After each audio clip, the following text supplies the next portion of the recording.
Assalamualaikum warahmatullahi wabarakatuh. Nama saya Lulu Maulida dari HK18D. Video ini dibuat untuk memenuhi UAS Hukum Kesehatan dari pengampu Ibu Sartika Dewi.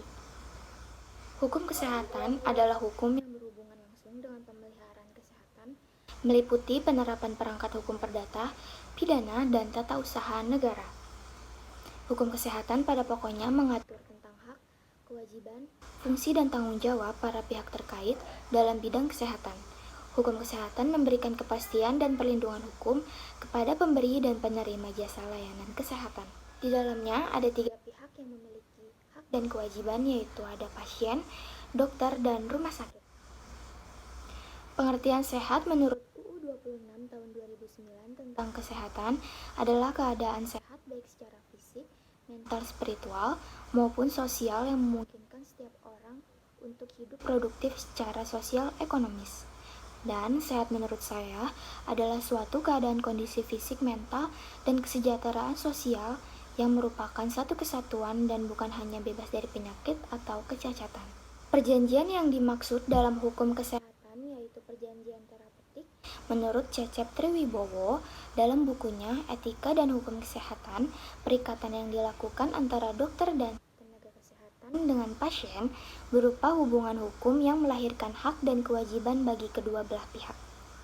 Yang pertama adalah sumber hukum material. Sumber hukum material merupakan sesama norma-norma, kaidah atau aturan yang menjadi pedoman manusia dalam bertindak. Lebih jelasnya, sumber hukum material ditentukan berdasarkan perasaan ataupun keyakinan dari seseorang individu atau kelompok masyarakat. Yang kedua adalah sumber hukum formal. Sumber hukum formal merupakan hasil penerapan dari sumber hukum material. Penerapan ini dilaksanakan supaya seluruh objek hukum dapat menaatinya serta hukum dapat berjalan secara baik. Sumber hukum formal dapat dibagi menjadi beberapa sumber, diantaranya yaitu undang-undang, kebiasaan, keputusan hukum, dan traktat. Bergantung kepada jenis kasusnya, dalam Undang-Undang Nomor 40 Tahun 2004 tentang Sistem Jaminan Sosial Nasional dan Undang-Undang Nomor 24 Tahun 2011 tentang BPJS, tertuang pada PP Nomor 86 Tahun 2013 hanya memuat sanksi administrasi terhadap peserta yang menunggak membayar. Pengguguran kandungan atau aborsi, bahasa Latinnya abortus, adalah berakhirnya kehamilan dan dikeluarkannya janin atau embrio sebelum memiliki kemampuan untuk bertahan hidup di luar rahim, sehingga mengakibatkan kematian. Aborsi terjadi secara spontan disebut juga keguguran. Macam-macam aborsi dilakukan sendiri, misalnya dengan cara memakan obat-obatan yang membahayakan janin. Aborsi dilakukan oleh orang lain, bisa dengan seorang dokter, bidan, atau dukun beranak dengan cara yang beragam. Bad practice adalah suatu perbuatan atau putusan yang sudah dilakukan tetapi hasilnya tidak sesuai apa yang diharapkan oleh pasien maupun dokter. Yang menjadi tolak ukur dalam malpraktik yaitu kedokteran mengandung arti praktik dokter yang buruk atau bad practice.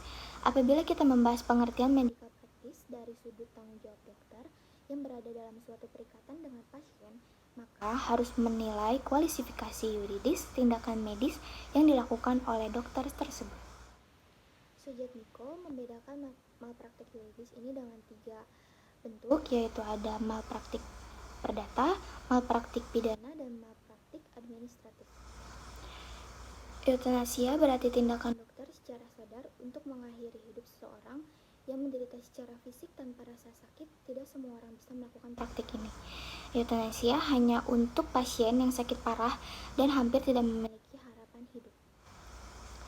Jadi, eutanasia memang dilarang di Indonesia, terutama untuk eutanasia aktif dapat dipidana paling lama 12 tahun penjara. Akan tetapi dalam praktiknya tidak mudah menjerat pelaku eutanasia pasif yang banyak terjadi. Sekian penyampaian dari video saya, mudah-mudahan semuanya bermanfaat. Mohon maaf jika ada kesalahan. Wabillahi taufiq wal hidayah. Wassalamualaikum warahmatullahi wabarakatuh.